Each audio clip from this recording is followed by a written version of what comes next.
Amen. Amen. Vous me faites peur, hein, Seigneur. Alléluia. Il faut dire Amen, c'est important. Amen. Il faut être là, c'est important. T'es d'accord, Eric?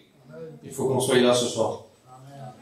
Alors écoutez, la réalité, c'est ce qui a été dit tout à l'heure, c'est que l'ennemi est là. L'ennemi n'est pas là pour nous regarder, il n'est pas là pour plaisanter avec nous, il n'est pas là pour nous tenir la main, il est là pour nous faire du mal. Et Jérémie, chapitre 4, verset 7, il dit comme ça que l'ennemi, il vient vers nous, il a quitté son lieu, et il vient vers nous pour ravager notre pays. Est-ce que tu écoutes? Le mot employé, c'est le destructeur des nations. Le destructeur des nations, la Bible déclare, Jérémie chapitre 4, verset 7, il dit comme ça, il est en marche.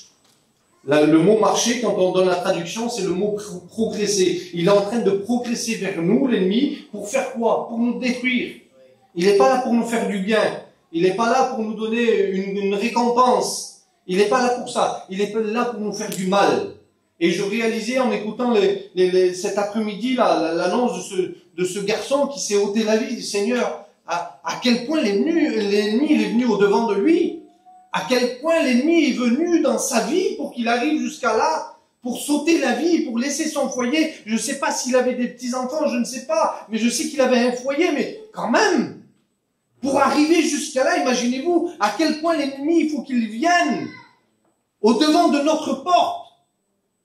Et il est dit tout à l'heure, il faut répliquer. Bien sûr qu'il faut répliquer. Bien sûr qu'il faut répliquer. On a intérêt à répliquer parce que sinon, ça sera la même sentence pour nous. Il va venir, c'est pas pour nous faire du bien. Il va venir pour nous faire du mal. Mais il y a un moment donné, il ne faut plus accepter. L'ennemi vient, on ne pourra jamais l'empêcher à l'ennemi de venir, de nous chuchoter à notre oreille. On ne pourra jamais. Par contre, on pourra empêcher que son plan se révèle en nous. On pourra l'empêcher, ça. Mais comment on fait? Il faut plier les genoux. Comment on fait? Il faut s'approcher de Dieu. Comment on fait? On réalisait avec Tipoun cet après-midi, on parlait et on disait ça. On sait. Vous et moi, on le sait très bien. Il n'y a pas de révélation là, ce soir. Que le secret d'une vie chrétienne, le secret d'un ministère, c'est la prière. Il n'y en a pas d'autre. Une vie basée sur la prière, c'est une réussite spirituelle. C'est tout.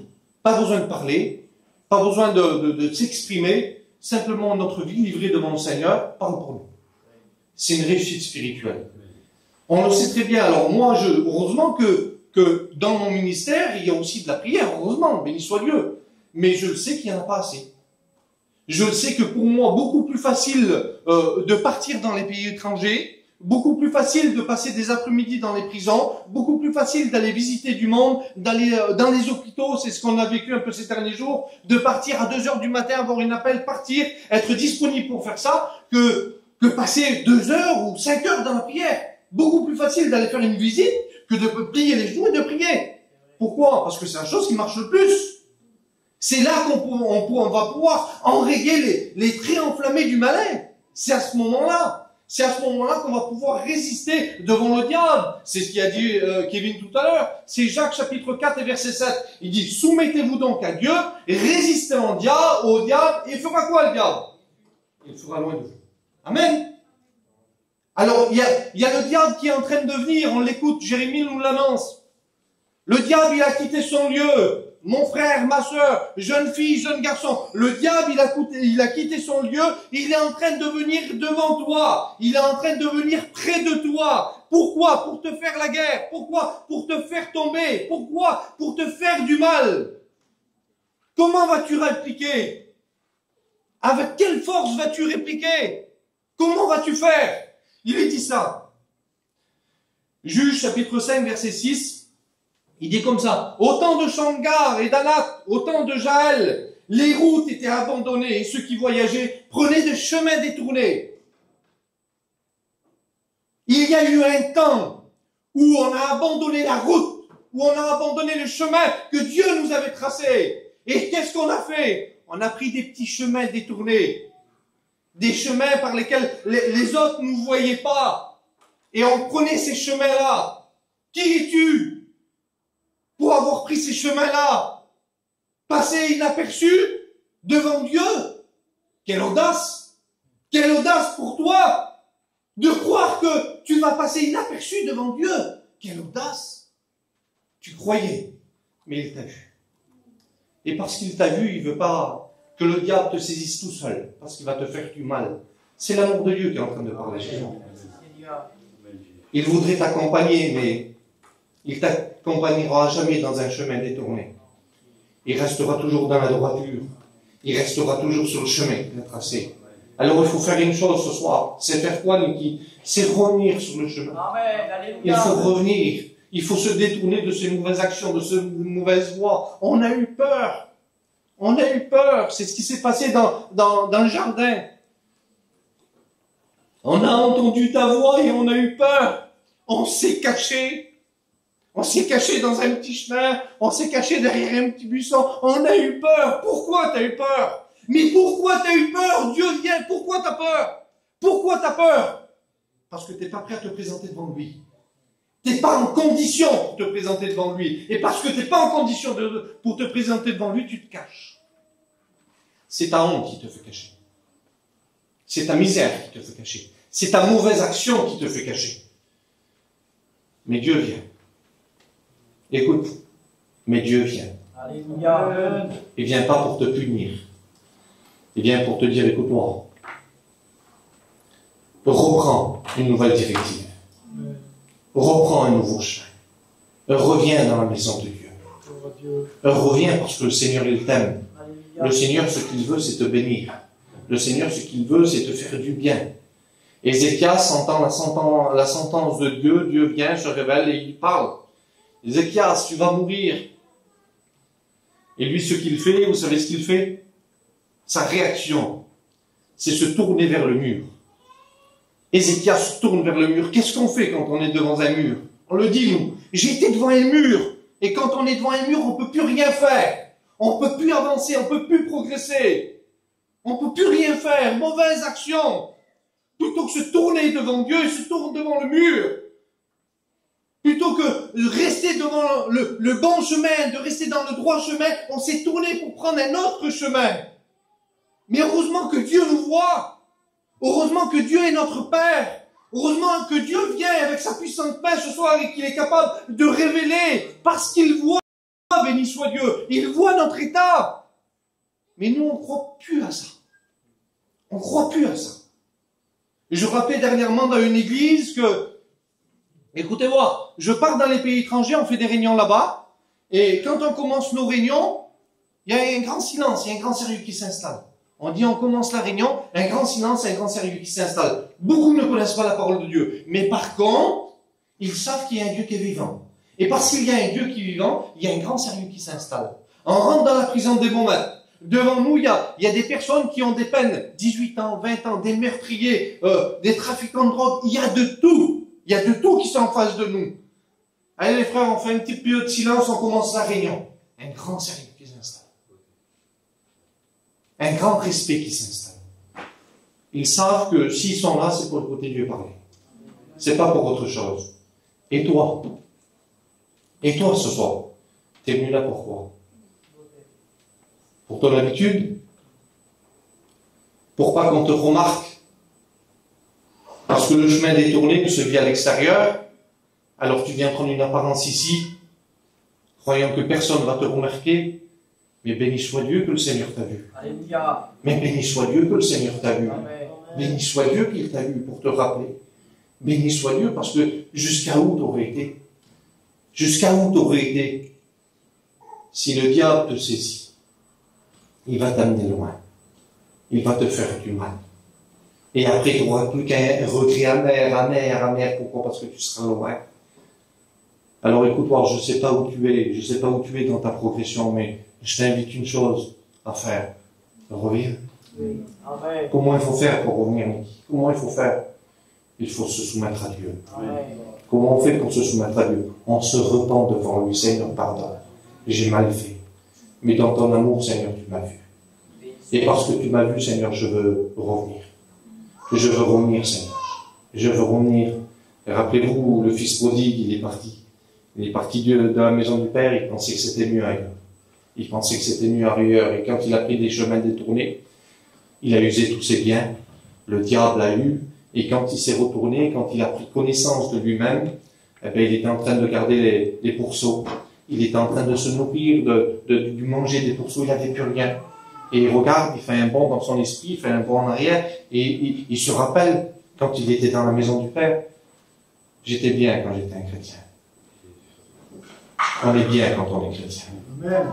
On est bien. Écoutez, cet après-midi, là, on était à la mise en bière de ce jeune garçon, et imaginez-vous, 14 ans le 15 août. Et là, il y avait la mise en bière. Il y avait une paix. Il y avait une paix énorme. On était là, pardonnez-moi, devant l'emblème, on était là devant, et les parents, ils étaient là. Le père et la mère, ils étaient là devant. Et il n'y avait pas de larmes, il n'y avait pas de cris, il n'y avait rien. Pourquoi? Parce qu'il y avait Dieu. Et parce qu'il y avait Dieu, ils étaient bien. Mais c'est pas possible. Quelle est la souffrance la plus cruelle après avoir perdu un être cher, son enfant? Quelle est la sentence la plus cruelle? On peut m'arracher les bras, on peut m'arracher le cœur. Quand on a perdu un fils, quand on a perdu un enfant, quelle est la sentence la plus cruelle? Même là, pardonnez-moi du mot, mais Dieu ne se dégonfle pas. Devant la sentence la plus cruelle, Dieu reste Dieu. Et la paix reste la paix. Vous savez comment je définis la paix? Comme un bunker. Un bunker, c'est un endroit de protection pendant la guerre, pendant qu'il y a des tribulations, pendant que l'ennemi est en train de frapper. Un bunker, c'est le moyen d'être sécurisé. On va à l'intérieur, même si la guerre fait rage à l'extérieur, à l'intérieur, on est capable de souffler un petit peu. On est capable de pouvoir se reposer un petit peu. Pourquoi? Parce qu'on est en sécurité. La paix, c'est ça. Ta paix à toi, c'est ça. C'est de te réfugier en Dieu. Et même si l'ennemi vient autour de toi, même si l'ennemi continue à progresser et à frapper autour de toi, parce que tu es en Dieu, tu as la paix. J'ai défini ce qu'on a vécu cet après-midi comme ça. Dis Seigneur, c'est pas possible, ils sont dans le bunker. Ils sont avec Jésus. Ils sont avec Jésus et même devant cette circonstance-là, rien ne sort. Ils restent en Dieu. Reste en Dieu. Reviens en Dieu. Le Seigneur, il t'aime. Le Seigneur veut tendre la main. Le Seigneur voudrait simplement te restaurer. Il voudrait te bénir. Il voudrait te faire du bien. Écoutez, on vit des moments d'insensibilité où on n'est plus sensible à ce qui est dit. On n'est plus sensible à ce qui est fait. On n'est plus sensible. Alors on entend. Il s'est donné la mort. Le diable a attaqué ceci et cela. Mais ouais, c'est vrai. Ah, c'est tout. C'est tout. C'est tout. Il a été dit tout à l'heure, et le Seigneur revient. Il y en a un ou deux qui a dit Amen. Et le Seigneur revient. Insensible. Je ne sais même pas si certains y croient encore. Insensible à la parole. Il serait bon ce soir qu'on mette un petit peu de zèle dans nos cœurs. Chrétiens, chrétiennes. Il serait bon peut-être de se réveiller. Il serait bon de voir ce que la Bible dit, de voir en quel temps nous sommes. La Bible déclare qu'il est temps de se réveiller, c'est l'heure de se réveiller. Pourquoi? Parce que le Seigneur est proche, il est en train de revenir.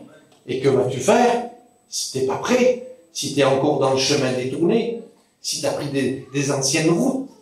Écoutez, vous vous rappelez que Jésus, pour nous, dans le livre de l'Hébreu, il dit comme ça qu'il a inauguré pour nous une route nouvelle. Il a inauguré pour nous une route nouvelle. Et malgré cette route que le Christ a inaugurée pour nous, certains vont prendre des chemins détournés. Pour se cacher de ces mauvaises œuvres, de ces mauvaises actions, ils vont prendre des chemins détournés. Reviens, je t'en supplie. Reviens, je t'en supplie. Ne fais pas de théâtre, de cinéma. Moi, je suis pas pour faire une appel. Je suis pour que la parole de Dieu elle est annoncée et que le Saint-Esprit fait une appel dans ton cœur. C'est toi. C'est toi, le Seigneur va le faire. C'est toi, le Seigneur t'a vu. C'est toi. C'est toi, oui, c'est moi. Mais bien sûr, combien de fois on a été dans cette position-là, nous, où le Seigneur nous a parlé et je savais que c'était pas pour mon voisin. Je savais que c'était moi le mis en cause. J'ai pas envie de jeter la pierre sur mon voisin. J'ai besoin, alors, il y a un fait. Le Seigneur nous parle, il nous tend la main. Vas-tu la saisir? Est-ce que tu as envie de te remettre sur le droit chemin? Est-ce que tu as envie de revenir de tes mauvaises œuvres, de tes mauvaises actions? Est-ce que tu as envie? Ça, je sais pas. Je sais une chose, c'est que Dieu t'a vu. Vous savez ce que je suis en train de prêcher? Je sais pas. Je sais pas. Toute l'après-midi, depuis ce matin, j'ai regardé, cet après-midi encore, j'ai regardé, et j'ai pas arrivé à construire un message. J'ai pas arrivé. Et voilà. On en est là.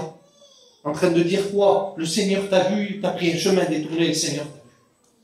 Parce que réellement, il t'a vu. Moi, j'aurais pas eu l'audace de préparer un message chez moi et de prêcher ça. Alors, le Seigneur me connaît, et parce qu'il me connaît, il sait que je suis faible. Alors, il a dit, Niki, ne prépare rien, je vais te donner. Je vais te donner quelque chose. Pour qui, Seigneur? Pour le salut des âmes. Pour qu'ils reviennent à la repentance. Écoute, Niki, tu sais pas faire, mais moi je sais faire. Niki, t'as pas vu, mais moi j'ai vu. Alors je dis quoi? Seigneur, merci. En priant, j'ai dit, Seigneur, je dis toujours ça avant de prêcher. Seigneur, honore ton serviteur, honore-moi. Parce que sans lui, je suis rien. Je sais que je suis rien. Et je sais que lui va prendre soin de vous.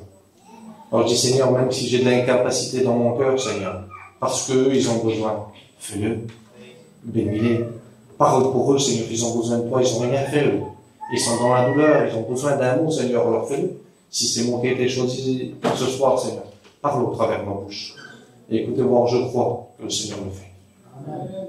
Il n'y a pas besoin d'une grande poésie ce soir. Et le mot que tu avais besoin, c'était que le Seigneur t'a vu. Et qu'il a vu le chemin que tu as pris, le chemin que tu es en train de prendre, et qu'il t'appelle à revenir sur le droit chemin. Alors écoutez voir. On va laisser le Saint-Esprit vous convaincre. Vous voulez? Amen. On a un quart d'heure devant nous. Vous voulez qu'on ferme nos yeux? Amen. Moi, j'ai rien de plus à apporter. Ça fait un peu plus de 7 ans que je prêche. Vous savez, je pourrais encore tenir 20 minutes, une demi-heure. C'est pas un problème, ça. Mais ça servira à quoi? Je sens que Dieu a déchargé mon cœur. Je sens que j'ai plus de poids sur les épaules. C'est bon signe pour moi. Je connais mon Dieu, maintenant j'ai appris à connaître mon Dieu. Alors, du fait qu'il a enlevé le poids sur mes épaules, je sais qu'il a enlevé la charge et qu'il veut te tendre la main maintenant. On ferme nos yeux, mon soeur, les sœurs, les frères, on ferme nos yeux et on s'unit. Je voudrais qu'on puisse prendre à cœur. Écoutez, s'il y a des personnes qui se sentent fidèles, fortes ce soir, eh ben, prions pour le faire. Amen. Écoutez voir, il y a au moins une personne ce soir, au moins une personne qui est dans un chemin détourné et qui a besoin d'intervention de Dieu. Si ensemble avec l'Église ce soir, on s'unit dans la prière, cette personne va revenir dans le chemin. Alors après, je ne sais pas si ça t'intéresse. Si ça t'intéresse, maintenant il faut s'appliquer. Maintenant il faut prendre sa part. On va lutter ensemble. On va prier ensemble à ce fait que Dieu maintenant fasse le reste par le moyen de l'Esprit Saint et qu'il ramène cette personne sur le droit chemin pour le salut de son âme. Vous êtes d'accord avec ça, l'Église? Amen. On le fait maintenant, on s'applique dans la prière. On va demander à Éric l'Ancien qui prie le Seigneur. Nous avons, Seigneur, tellement besoin de toi. Nous ne pouvons, Seigneur, rien faire sans toi. Seigneur, dans cette soirée, Seigneur, eh bien, ta parole, Seigneur, a été annoncée. Et nous voulons, Seigneur, eh bien, être plus près de toi. Bien sûr que nous voulons prier, Seigneur, nous voulons t'adorer, nous voulons te glorifier. Bien sûr, Seigneur, que dans notre fatigue, Seigneur, nous attendons ton retour. Oh, Seigneur, à combien, Seigneur, nous serons, Seigneur, eh bien, dans la joie lorsque tu reviendras. Parce que nous partirons, Seigneur, tous, Seigneur, eh bien, à ta rencontre. Mais, Seigneur, tu connais tous les cœurs. Et tu ne parles pas en vain. Tu connais celui ou celle, Seigneur, qui est sur un chemin détourné. Tu connais, Seigneur, celui ou celle, Seigneur, qui a besoin de toi. Encore une fois, ce soir, tu tends la main. Encore une fois, Seigneur, tu t'adresses, Seigneur, à une personne ou à deux personnes. Parce que tu connais les cœurs. Et parce que tu es celui qui veut encore sauver. Nous savons, Seigneur, que maintenant, Seigneur, nous n'attendons plus l'heure. Mais c'est l'heure. C'est l'heure d'être prêt.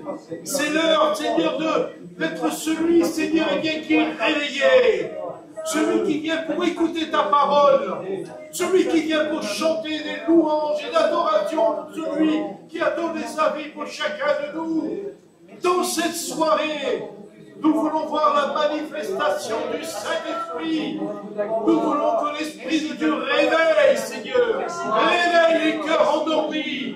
Afin, Seigneur, que d'illuminions, Seigneur, des flammes, Seigneur. Des flammes de feu puissent brûler. Je te dis merci, Sauveur. Merci, Jésus, pour ta grâce. Amen. Amen.